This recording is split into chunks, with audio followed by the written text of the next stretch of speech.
Duino Elegies by Rainer Maria Rilke, translated by Vita Sackville-West and Edward Sackville-West, read by Arthur L. Wood. The first elegy. Who would give ear among the angelic host, were I to cry aloud? And even if one amongst them took me swiftly to his heart, I should dissolve before his strength of being. For beauty is nothing but the birth of terror, which we endure but barely, and enduring must wonder at it, in that it disdains to compass our destruction.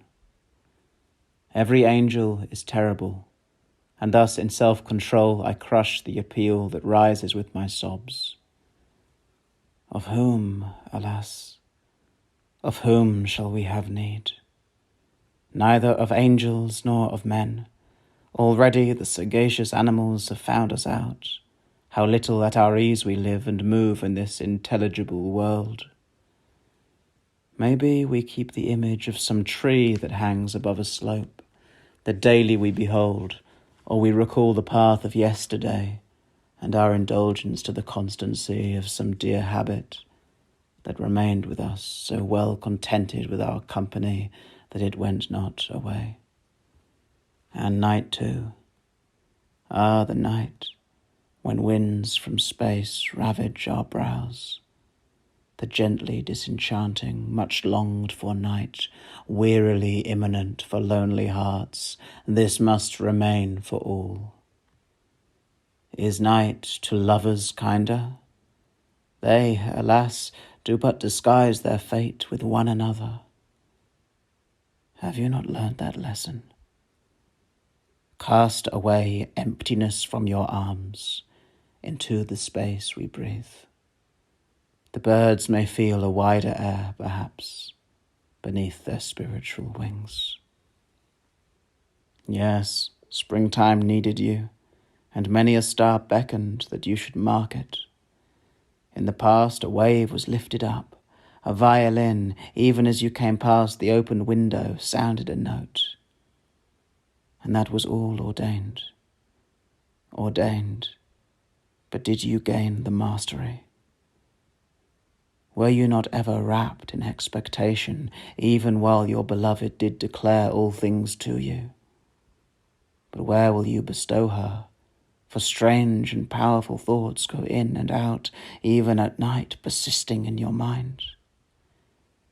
But if the spirit moves you, sing of lovers, famous their passion, but not yet sufficiently immortalized.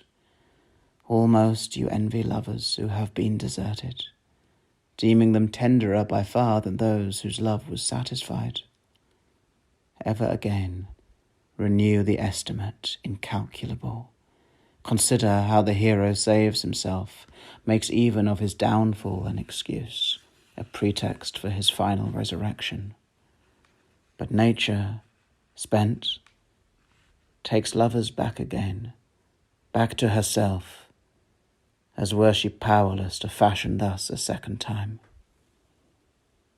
Have you thought earnestly about Gaspara Stampa, and thought how any girl who lost her lover, evoking that extravagant example, might cry, I would be even as she was? Shall not these oldest of all griefs at last bear fruit for us? Is it not time that we who love should free ourselves from the beloved, and quivering, resist, most like the arrow that strives against the bowstring, gathered up, that in its leap it may transcend itself? Nothing which is static. Voices. Listen, my heart, as once the early saints alone knew how to listen, when the mighty summons upraised them from the earth. But they, intractable, knelt on and heeded not the call, so ardent was their hearkening. Not that you could endure to hear the voice of God, no, far from that, but hear the drifting, the sempiternal tidings born of silence, speaking from every dead young man to you. Did not the fate of Naples and of Rome speak softly to you in each church you entered? Or some sublime inscription glow for you as recently the tablet in the church of Santa Maria Formosa? What do they want of me? By slow degrees I must appraise the semblance of injustice, which sometimes hinders, though it be but little, the gesture of the spirit of the dead. How strange it is to live no more on earth, to make no further use of customs learnt, no longer to attribute to the rose or anything of fair especial promise a metaphor of human destiny, to be no longer that which once we were in over-fearful hands, to throw aside even our personal name, a broken toy. Strange, to desire no more the consummation of our desires. How strange to see all things related to this earth float free in space, and death's a weariness so overcharged with incompletion that we slowly come to the concept of eternity. Yet all the living fall into the error of over-sharp distinction. I have heard that angels may themselves be unaware whether they move amongst the quick or dead. The eternal current sweeps all ages on through both these realms and dominates in both. Those who were called away in early youth have no more need of us. Detachment comes as we outgrow the mother's gentle breast. But we who need great secrets, we to whom sorrow so often means a blessed progress, what should we be without them? Is that legend empty which tells how once in the lament for Linus through the barren stupor burst music audacious, new, and space aghast suddenly and eternally invaded by youth well nigh divine, first trembled to that vibration of the emptiness which draws us still and comforts us and helps us. The second elegy. Every angel is redoubtable. Nevertheless I sing you, woe is me, being conversant with you, well nigh deadly birds of the soul.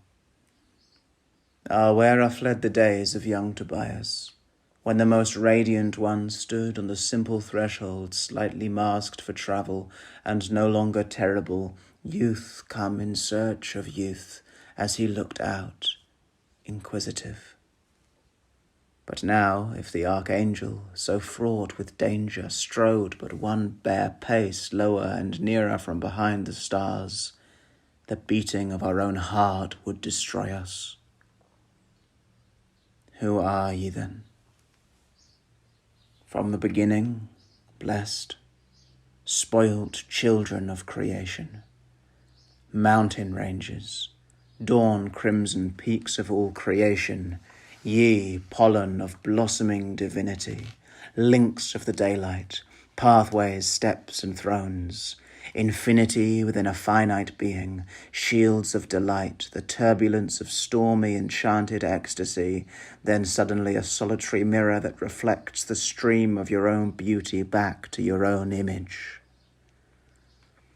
For we, when feeling overcomes us, dwindle. Alas, we breathe ourselves away.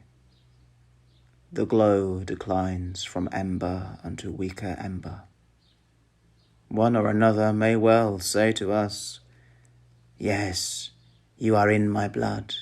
This room, this spring is full of you. In vain, he cannot hold us. We melt in him and round him. Who can hold those who are beautiful? Incessantly, some cheating semblance of reality crosses their faces and again departs. As dew from springing grass, as the hot steam from smoking dish, so the intrinsic self exhales itself away. Ah, whither go our smiles. And thou, O contemplation, fresh, genial fount within the heart released. Alas, there's no escape. Does space retain anything of our substance when we're gone? Do the angels truly live and take their being only from their own selves, from that which streamed out from themselves in the beginning? Or is there sometimes, as though by inadvertence, some portion of our essence merged therein? Are we confused within their lineaments in such proportion only as of vague perceptions in the face of pregnant women?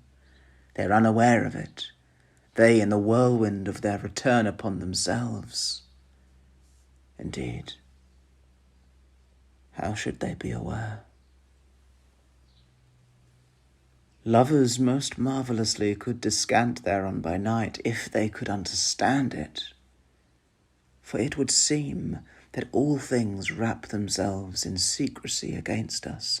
See, the trees exist, the houses stand that shelter us. We only, with a light exchange of greeting, pass all things by, and everything conspires against us to keep silence, half in shame, perhaps, and half in hope unspeakable.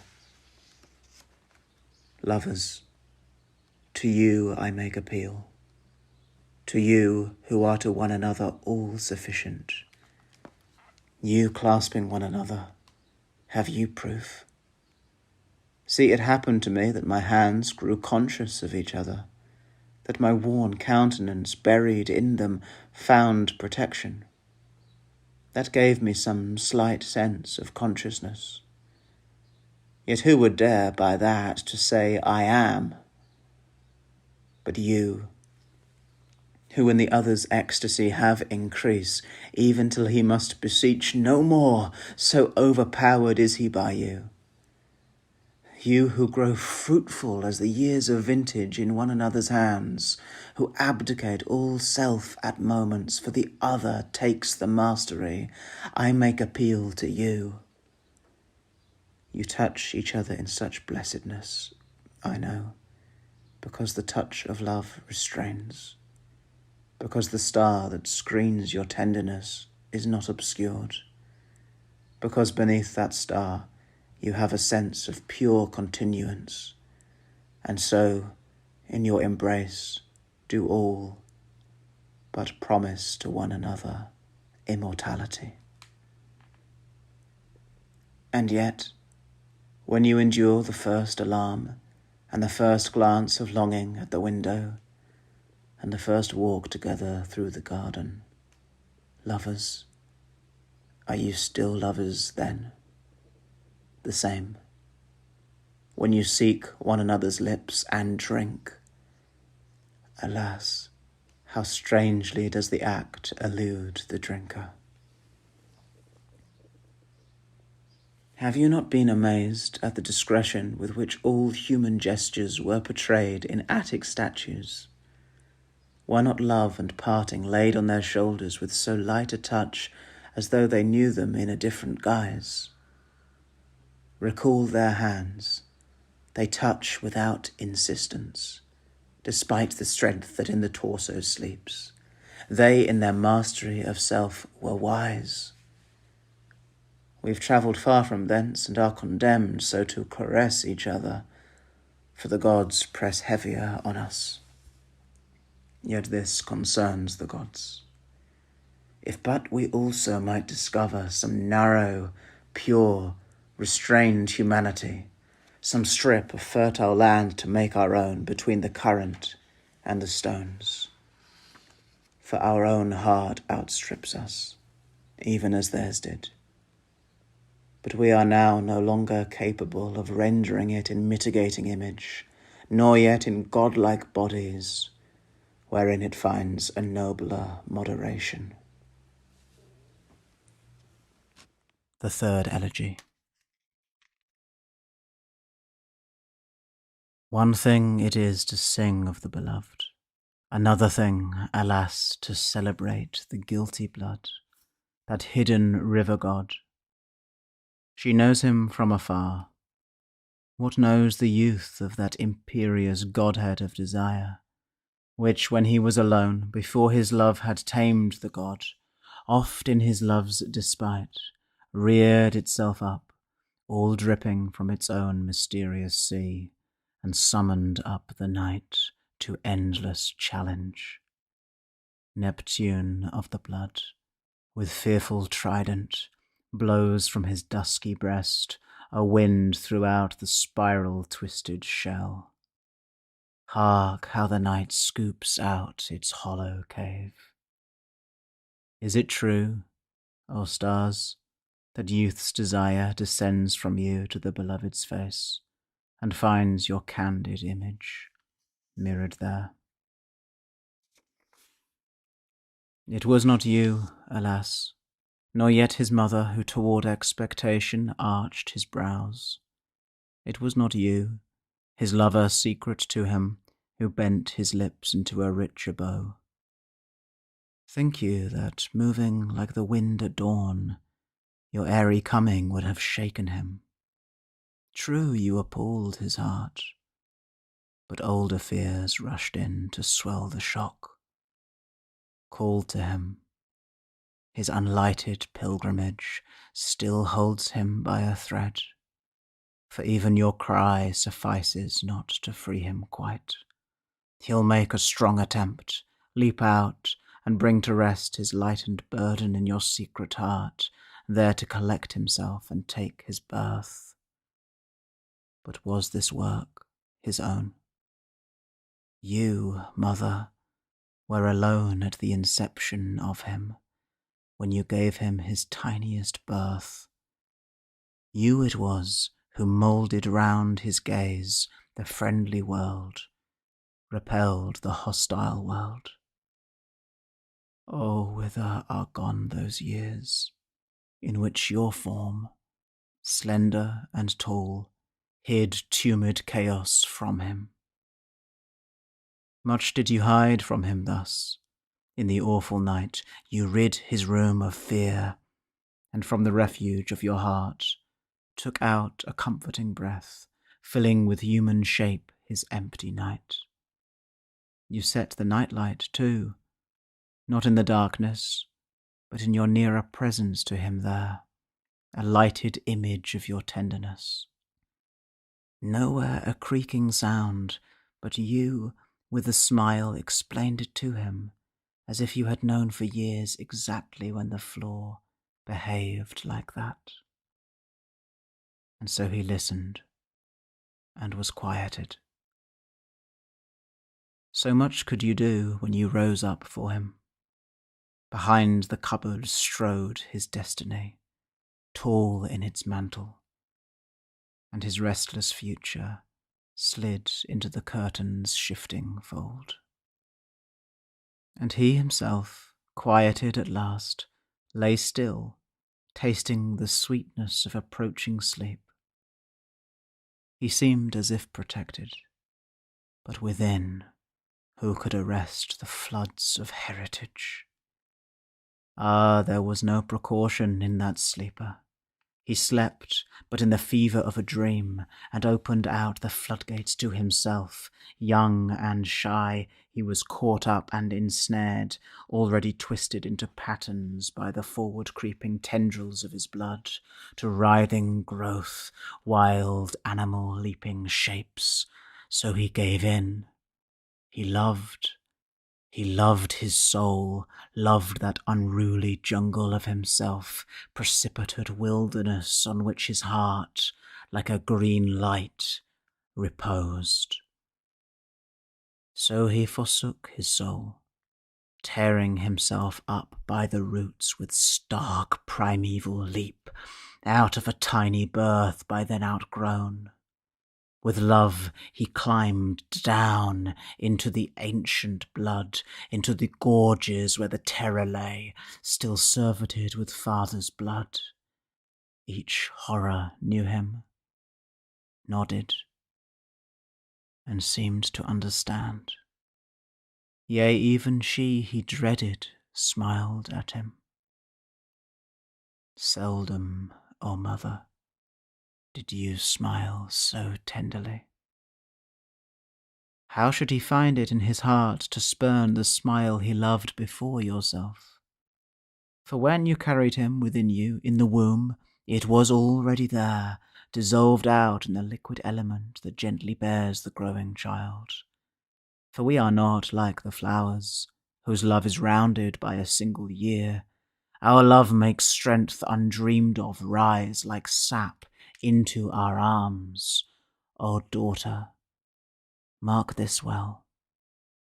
We loved not the one single future child, but those within us, seething, numberless, the fathers like the ruins of a mountain, resting in the deeps of us, the dry riverbed of former mothers, the whole mute landscape under a cloudy or clear-skied destiny.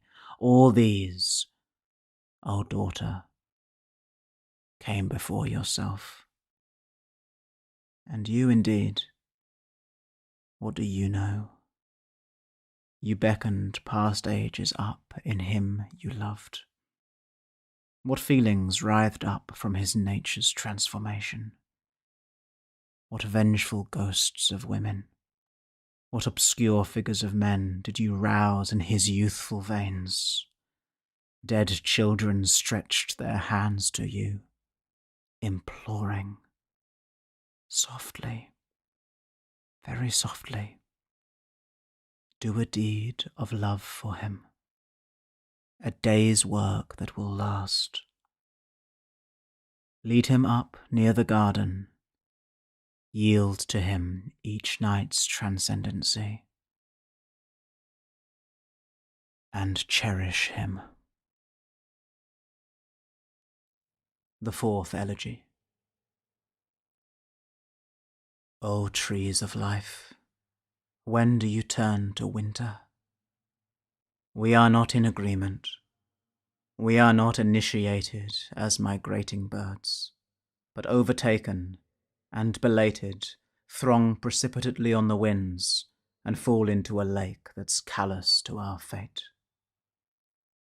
We are acquainted both with blossoming and with decay, see both in the same hour, and somewhere still the lions go to and fro, knowing no weakness while their splendor lasts.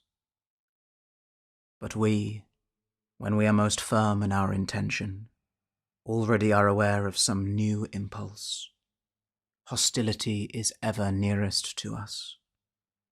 Lovers who gave each other mutual promise of liberty, the chase, and home, do ever o'erstep the margin. Then a moment's flash prepares a cause for weary dissonance, as we observed.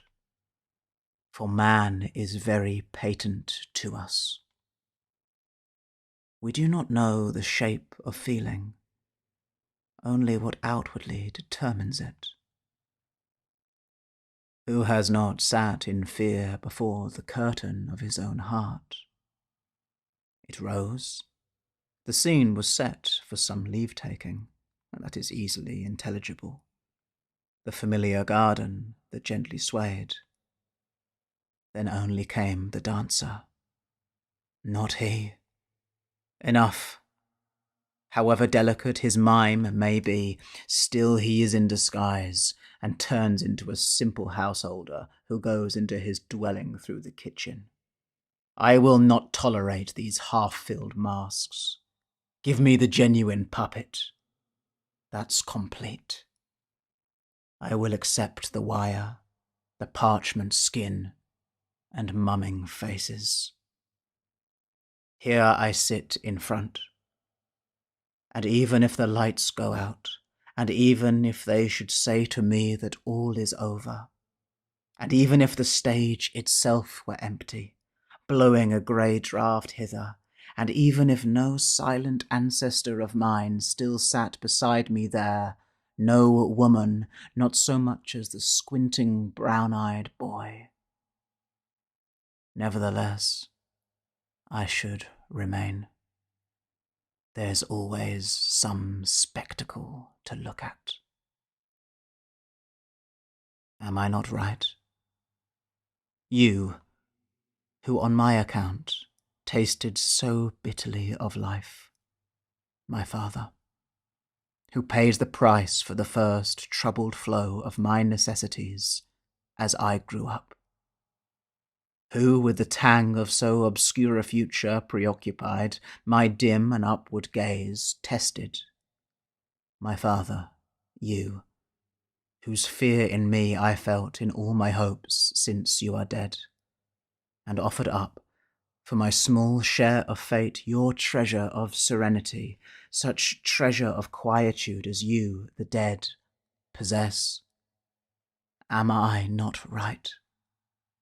And you, am I not right? You who once loved me for the embryo of love in me, but whom I did forsake because the hint of space which I discerned within your countenances when I loved you was blotted out for me by cosmic space, in which you had no part.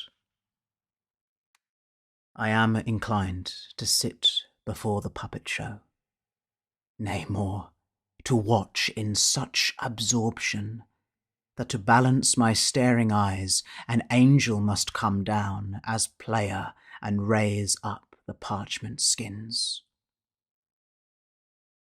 Angel and puppet, there's a show at last. Then meet the elements, which we divide by our mere presence. Then for the first time in all our many years appears the outline of the whole journey. Then the angel plays above us in that hour. Ah, do the dying surmise what depths of make-believe are latent in all our doings here below? Not everything is what it seems to be. O hours of childhood, when more than the mere past was hid behind the figures that we saw, and yet before us we saw no future. True, we grew towards manhood and often wished impatiently to be grown up ourselves, half for the sake of those with nothing left them but maturity. Yet as we walked our solitary ways, we were contented with our permanence, inhabiting the gap that lies between the toy and the wide world. From the beginning, a place created for a pure event. Who shows a child the way, that it may stand? Who places it among the stars, and gives into its hand the measure of proportion? Who moulds the shape of deaths of little children in grey bread that will harden, or leaves it in the child's round mouth as 'twere a lovely apple's core? Now murderers are clear as noonday, but to entertain so easily the thought of death, of total death, or ever life began, and yet to entertain no bitterness, that's indescribable. The fifth elegy. But tell me, who are these itinerants, these fugitives more hasty than ourselves, urgently driven from the start? By whom? To gratify what discontented will? Not only does he drive them, bend them, twist them, winnow them, throw them up and catch them back, but they float down, as out of slippery and greasy air, onto their little carpet, worn thin and threadbare by their ceaseless sleep upwards. That little mat forlorn, in the great universe, laid like a paving stone, as if the suburb of heaven in that spot had heard the earth, and scarce arrived there, upright there, and shown the great initial letter of existence. Then without respite, the returning grasp twirls them again in play. The strongest men, much as Augustus called the strong would bend a pewter plate upon the dinner table. Alas, around this centre blooms the rose of the performance, and its petals drop. Around this ramrod, round this pistil, met by its own pollen, fruiting with the fruit illusory of a disinclination not realized by them, and glittering with a most thin veneer of glib reluctance, smiling with false smiles. There, the strong man of yore, now wrinkled, withered, the old man, only fit to beat the drum these days, within his mighty skin so shrunken that you might think it had contained two men once, and that one of them already lay out in the churchyard, and that he survived him, deaf and sometimes within his widowed skin, slightly confused. But he, the young man, who might be the son of Herculean shoulders and a nun, limber and strapping, is compact of sinew and simplicity. O you, O both of you, who to some sorrow once as a toy were handed over, that sorrow being yet a little one, in one of many lingering convalescences. And you, who striking earth unripe as only fruits strike the earth, 100 times a day dropping from off the tree that reared itself in the cooperative exercise, swifter than water, passing through its spring, summer, and autumn in a few short minutes, so do you drop and bound within the grave. And sometimes, in a moment's breathing space, of a beloved face you catch a glimpse beyond that mother who's so seldom kind to you. Yet for your slender, wasting body, that face must be forgotten, shy and but half explored. And once again the leader claps his hands for a fresh leap, and ere a separate pain can grow distinct near to your thumping heart, the scorching of your souls returns and drives swift tears of physical pain into your eyes, and, notwithstanding, the random smile. Take it, O angel, pluck the bloodless herb of healing, put it in a vase, protect it, place it beneath that vase of other pleasures not open yet to us, in a lovely urn place it, and write this superscription round, florid and rollicking, Subricio saltat. And you too, then, darling, you, over whom the most delightful joys caper, but leave you mute. Perhaps your flounces are happy for your sake. Perhaps the green metallic silk across your young proud breasts thinks itself favoured inexpressibly, with nothing left to wish for.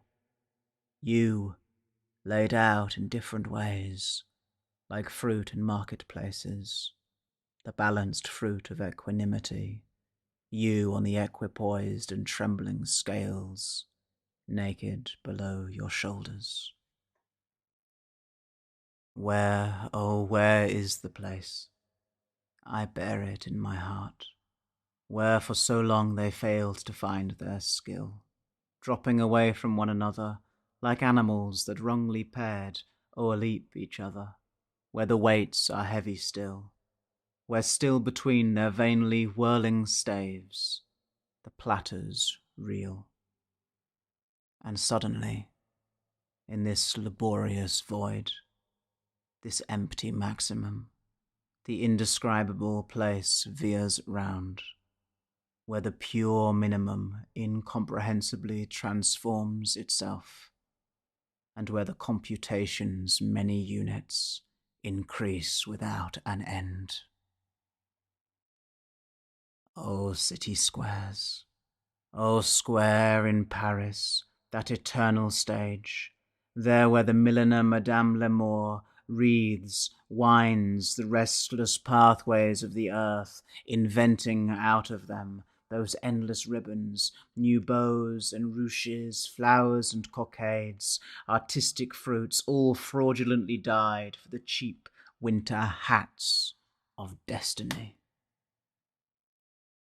O angel, if there were a place unknown to us, if lovers there upon a carpet that cannot be described, such lovers as never found attainment here, displayed their high, intrepid rendering of the heart's pendulum, their towers of joy, their ladders trembling propped on one another alone, where ground was never long ago, if they could do this thing before the audience in circles of the silent countless dead, would they then throw their coins of happiness, their final coins, held ever in reserve and ever hidden, unrevealed to us, valid eternally, before the couple that smiled with an unfeigned smile at last, upon the carpet come at last to rest. The Sixth Elegy. Long is it now since I was made aware how you, O fig tree, in despite of flower, thrust your pure mystery home into the fruit, which takes its final shape in early bud, before maturity has reaped its praise. A fountain's throat, your bended branch drives up against the stream of sap, and out of sleep, leaping with consciousness not yet awake, enters the bliss of its most graceful act. Thus did the god take on his swan-like form. But we, alas, linger. Our blossoms flatter us, until at length we drive ourselves betrayed into the core, sullen and long delayed, of our fruit itself. The throng of action urges but a few so strongly that they hesitate and wait to glow in their heart's fullness, when desire of flowering, mild breath of fragrant night touches their eyelids and their youthful lips. Heroes, perhaps, and those whom fastidious death has chosen early, distorting otherwise their convoluted veins, these hasten past in front of their own smile, as that proud team of horses runs before the vanquisher in Karnak's shallow anaglyph. And he, the hero, marvellously near to the youthful dead, is not concerned to stay. Existence is for him the ascent. He wanders continually away to move among his ceaseless dangers' varied constellation. There few may find him, but in sudden joy, fate, who to us is silent and obscure, sweeps him away with her impassioned song into the mounting storm rush of her world. I shall hear none like him. His darkened note pierces my body in the streaming air. Then how fain would I hide myself from longing.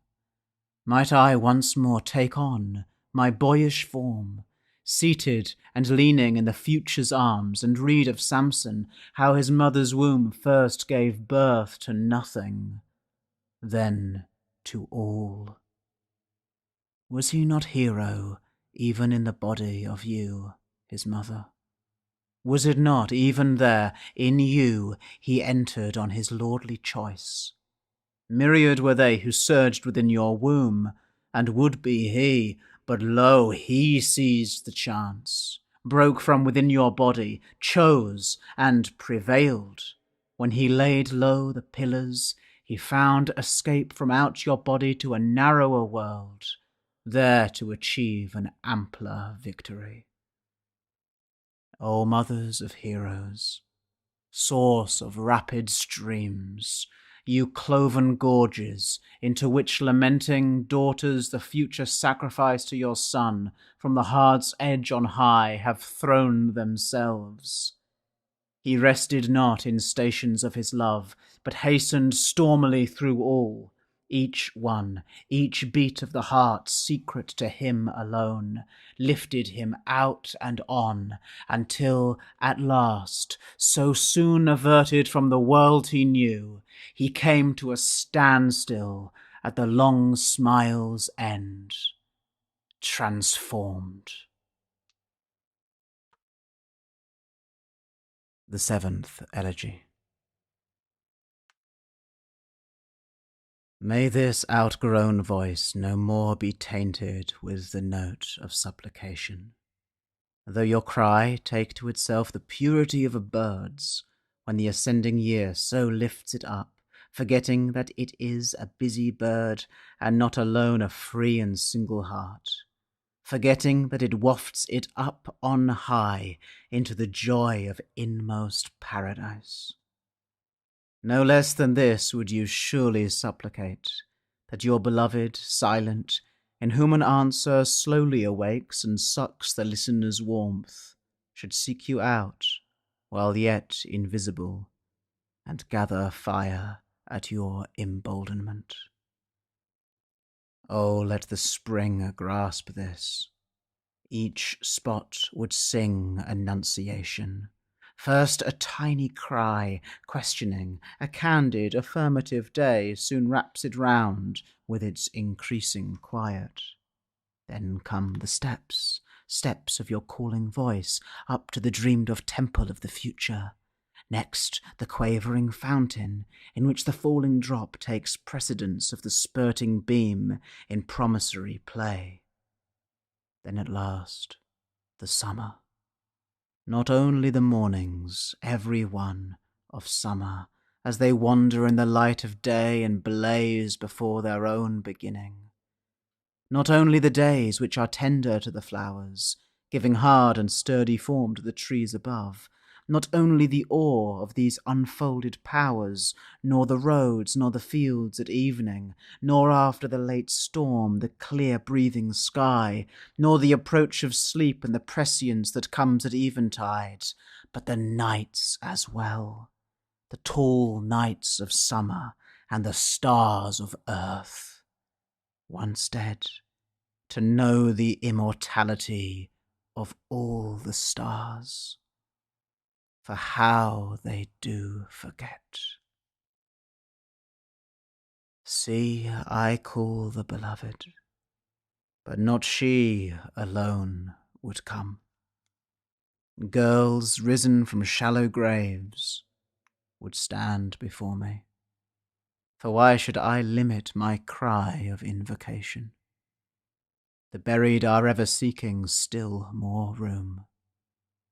You children, a thing once grasped from those around us would suffice for many. Do not think that fate means more than the thick wilderness of childhood.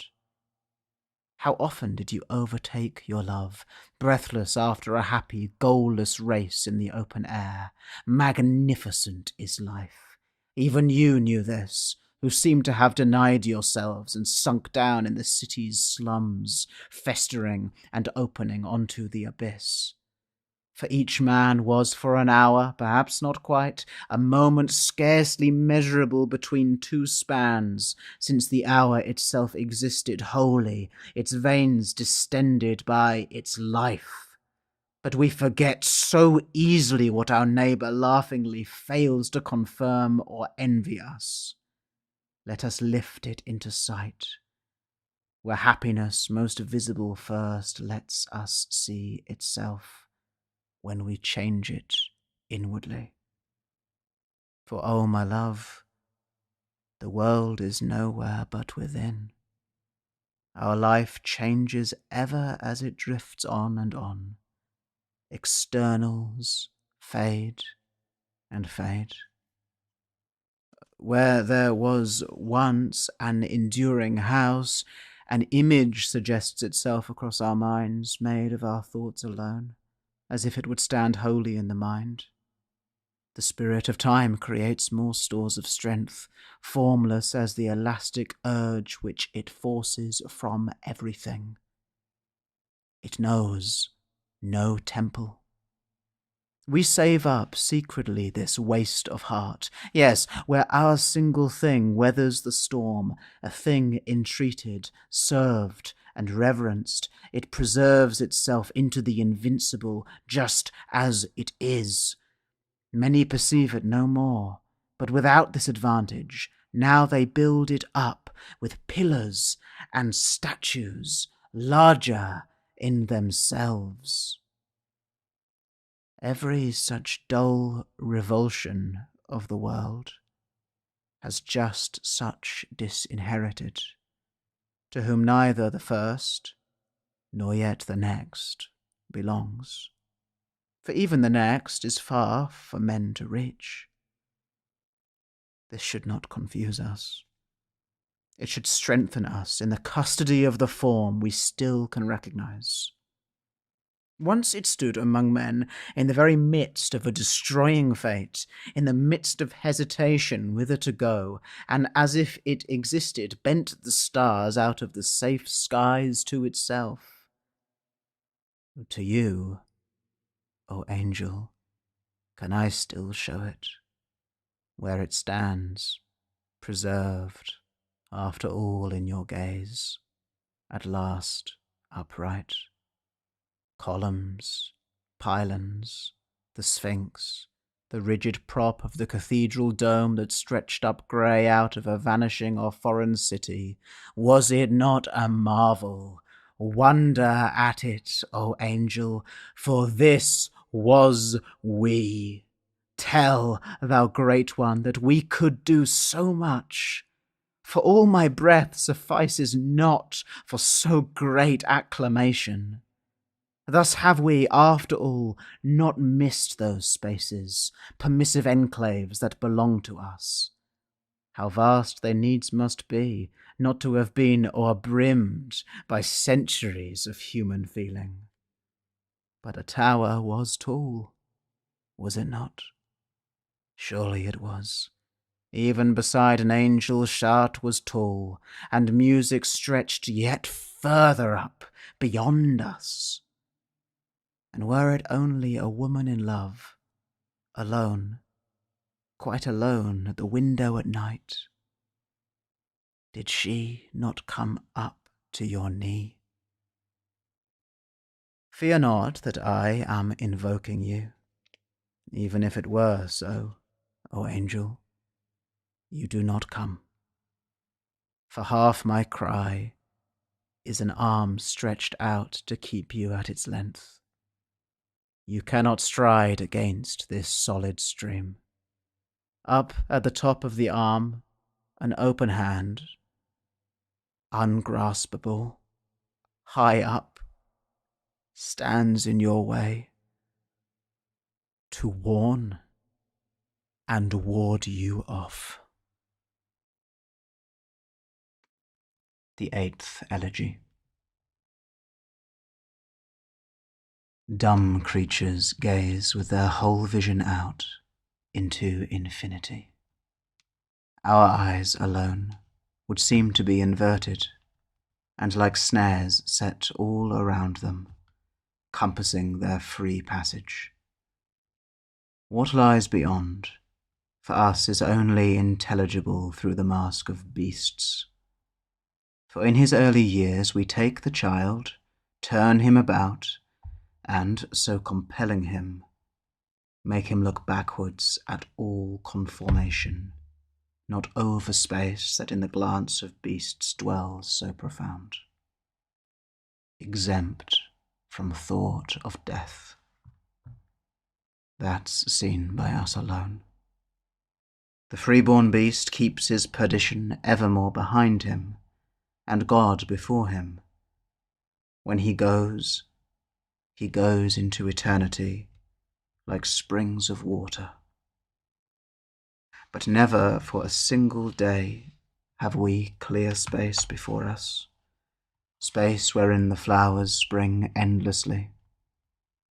The world, and still the world, never and nowhere, blank without negation, pure space, surveillance free in which to breathe, to know most inwardly, and not to covet. It so may come about that one in childhood may lose himself in such a quietude, and grow confused, or yet another die, becoming one with it. For nearing death, we look on death no longer, but gaze out, maybe with the wide stare of animals.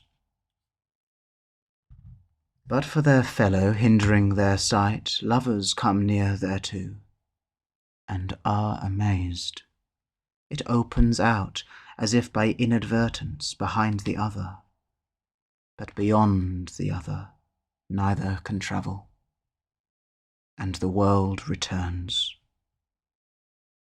We are forever turned towards creation, and in creation only can we see the mirrored face of freedom, dark, obscured. Or when an animal, dumb brute, looks up and placidly looks through us, through and through. This is the meaning of our lot, to stand opposite, nothing more, forever opposite. If but some comprehension of our kind were in the untroubled animal that comes towards us from his opposite direction, then would he draw us round upon his course. But his own state of being is eternal for him, uncomprehended, and regardless of his condition, clear as is his glance. And where we see futurity, he sees everything, and himself in everything, forever sanctified. And yet there is, within the watchful and warm-blooded beast, the weight and care of a great melancholy. For that which often overwhelms us cleaves also to him. Remembrance, as though that end towards which we strive had once been nearer and more true, and its fulfilment unutterably sweet. Here everything runs counter. There it was the breath of life. For after his first home, his second home appears to him ambiguous and doubtful. Oh, the beatitude of tiny creatures that stay forever in the womb that bore them, happiness of the gnat that inwardly hops, even in its nuptials, for the womb's supreme. And see the half-security of the bird, from his origin half acquaint with both, as though he were the soul of an Etruscan fled out of a dead man, become aware of space around him, even while the lid of the quiescent image covered him. And he is as one perplexed, who from the womb emerged and now must fly, as though in fear of his own self he flashes through the air as a crack travels round a cup. So speeds the bat across the porcelain of dusk, and we, onlookers, always, everywhere, turned towards all things, never gazing out, we are cloyed and satiated by it all. We set in order, and it perishes. Order again, and we ourselves do perish. Who turned us then around in such a wise that we are always in that attitude, do what we may, of one who takes his leave? As one on the last hill, from which he sees his veil outspread once more, turns, stops, and lingers, so do we live, and ever bid farewell. The 9th Elegy. To begin with, then, to pass the respite of being, Why must we put on humanity like a laurel crown, almost the darkest green of all, with tiny waves on each leaf's edge like a smile of the wind? Humanity, and fleeing from fate, yearn after it. For sure, not because happiness exists, that hasty profit which betokens a near loss. Not out of curiosity, nor yet to realize the uses of the heart, that too would take place in the myrtle crown, but rather since it means much to be here, and because all about us, transient indeed and seldom our concern, does seem to need us, the most transient of all. Each thing is only once, once and no more. We also only once, no more. But this, to have been of earth, seems not to be withdrawn. And so we hasten to perform this trial, wishing to hold it in our feckless hands, and in a look more overbrimming still, and in the speechless heart, we wish to become it. To whom then shall we give it? Best would be to keep it all for ever. But oh, alas, how much can one take over into the second mode? Not that vision which we have learnt so slowly on the earth, and nothing which has happened here. Pain, then, and before all things, heaviness of heart, the long discovery of love. In fine, everything inexpressible. But how will it be later among the stars? For they are better inexpressible. Even so the traveller brings from off the steep knife edge of the mountain not a handful of the earth inexpressible by all, but the yellow and blue gentian, a word, acquired and pure. Perhaps we are here to say house, bridge, brook, gate, jug, fruit tree, window, at most pillar, tower. But this, mark well, is indeed to speak of things as they themselves have never meant to be. Is not this silent earth cunning to urge lovers so that each and everything be wrapped away in their own ecstasy?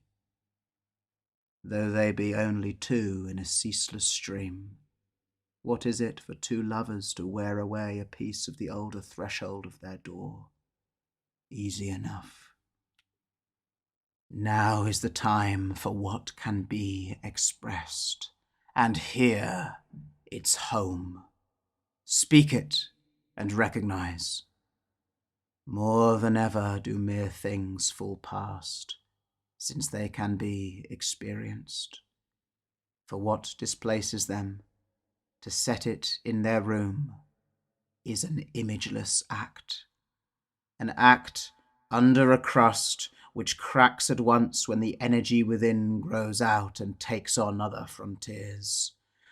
Our heart persists between twin rows of hammers, as the tongue between the teeth, but yet it is the tongue which does the praising. Let the world, not that which cannot be expressed, praise the angel to whom you cannot boast, that you have felt as finely as may be. In the universe, where is his range of feeling? You are an upstart. Therefore show to him something simple, formed from race to race, which lives as our chattel close to our hands and sight. Tell him of things. He will pause in wonderment. Tell him how you stood with the rope maker in Rome, or with the potter by the Nile. Show him how happy a mere thing can be, how innocent, how thoroughly our own, how even a passionate lament can take upon itself a body and serve as a thing or die as one, and calmly glide out beyond the violin of its body. These understand, from death of living things, that you should celebrate them. In themselves transient, they trust us, the most transient of all, to be their rescuers. This let us do. We must wrap them quite up in our hearts, there to remain unseen, ever within us, whoever we may be at the long last. Is it not this, O earth, which you desire, to arise unseen within us? Is it not your dream, for once to be invisible? If change is not, then what your urgent task? Beloved earth, I wish it too. Believe me when I say I needed not another of your springs to win my confidence. A single one is too strong for my blood. I was converted utterly to you from long ago. You were ever in the right, and did invent companionable death, blessed inspiration. See, I live, but whither comes my life? For childhood and the future will not give place to one another. Being, too rich for number, overflows my heart. The 10th Elegy. May I, one day, at the end of the sober judgment, sing of rejoicing and fame in chorus with angels. Let not a loose, unsure, or snapping string fail the clear-sounding hammers of my heart. Let my streaming eyes lend brilliance to my face. Let my homely weeping blossom. Dear to me, then will you be, nights that I have grieved for. How sad it is that kneeling to receive you, disconsolate sisters, I achieved it not, nor lost myself in your unloosened hair. We are the squanderers of pain and sorrow, espying them in the tragic lapse of time, before they come, in case their end be near. For they are our winter's leaves, a dark green shade which colours all our senses. They are one of the seasons of the secretive year, and more, they are place and dwelling, camp and ground and home. But then, of course, alas, how strange to us the alleys of the city of pain, in which, in the false silence made from overtones, the gilt noise monument spurts bravely up, burst from the hollowed mould of emptiness. How trackless might an angel trample down that city's market of comfort, bounded by the church she bought, neat, ready-made and clean, shut up and disappointed, looking like a post office on Sunday. But outside curl the edges of the fair, swings of freedom, divers and jugglers of zeal, and the metaphorical shooting range of tinselled luck, where they fidget and set up a forced metallic chorus of applause, when one who is more skilful hits the mark. Thus he reels on, from applause to hazard, for booths of every curiosity claim him, roll drums and cry up their wares. But elder ones especially may see how gold organically feeds itself, not only for the pleasure of it, but the sex of money, the whole of it, the fact which educates and carries on the game. Then, just out there, behind the final fence, struck over with the placards of the deathless, that bitter beer which tastes sweet to the drinkers, if only they eat fresh distractions with it. Behind that board appears the truly real. Children play, and lovers embrace apart, seriously in the thin grass, and dogs do what they will. Still further is the youth drawn on. Perhaps he loves a young lament. Following her, he comes into the meadows. She says, "It is far. We live right out there." Where? But the youth still follows her. Her look moves him, her shoulder and her throat. Perhaps she comes of a great race. Then he leaves her, turns him once more away, and waves to her. Why? She is a plaint. Only those who die young in the first mode of their timeless peace follow, loving her who weans them from it. Girls she awaits and befriends, and shows to them quietly what she carries, pearls of grief, suffering's delicately woven veil. With youths she walks in silence. Over there, in the valley, where they live, an elder plaint takes an interest in the youth, and says when he asks her, "We were a great race once, we plaints. Our fathers worked the mine up there in the great mountain. Often still you may find among men a piece of original pain, cut and polished, or from dead volcano the petrified dross of anger. Yes, that came from over there. Once we were rich indeed." And she leads him gently through the wide landscape of the laments, and shows to him the temple pillars, or the ruins of that fortress from which the chieftains of the sorrow race once ruled the country. She shows him the tall tear trees, and the fields where the flowers of sadness blow. The living only know them as softest leafage.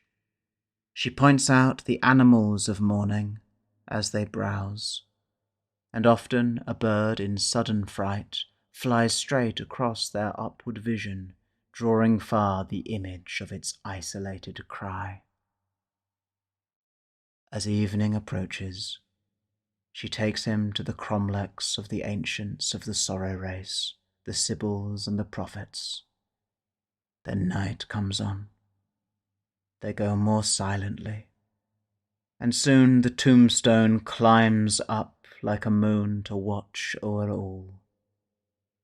Brother to him of the Nile, this awful sphinx, a face on the silent room, and they are amazed at the crown-worthy head which soundlessly once and for all has laid the face of man on the balance of the stars.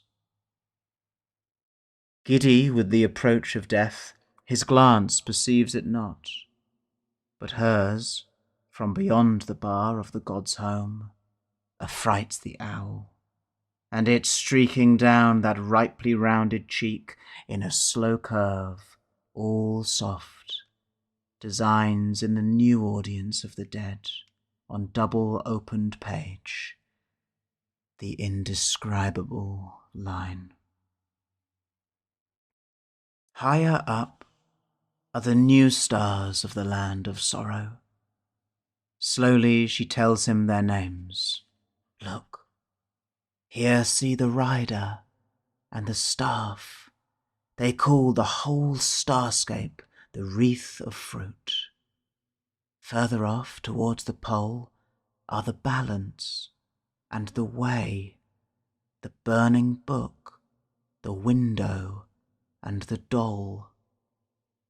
But in the heavens away to the south, pure as in the centre of a blessed hand, shines the bright M, which signifies the mothers. But dead men must away, and silently the elder plaint lends him towards the gorge, where the spring of joy glimmers under the moon. In awe she names it, and says, on earth it is a stream that bears. At the mountain's foot they pause, and there she takes him in her arms and weeps. Once more alone, he climbs away into the mountains of original pain, nor once does his footstep sound from out that toneless fate. But the irrevocable dead awoke for us a symbol. See, they have pointed out to us the catkins on the naked hazel, or shown us in the rain which falls on dark earth in the early year. And we, who think always of a happiness ascending, would be by our emotion quite undone if one should fall.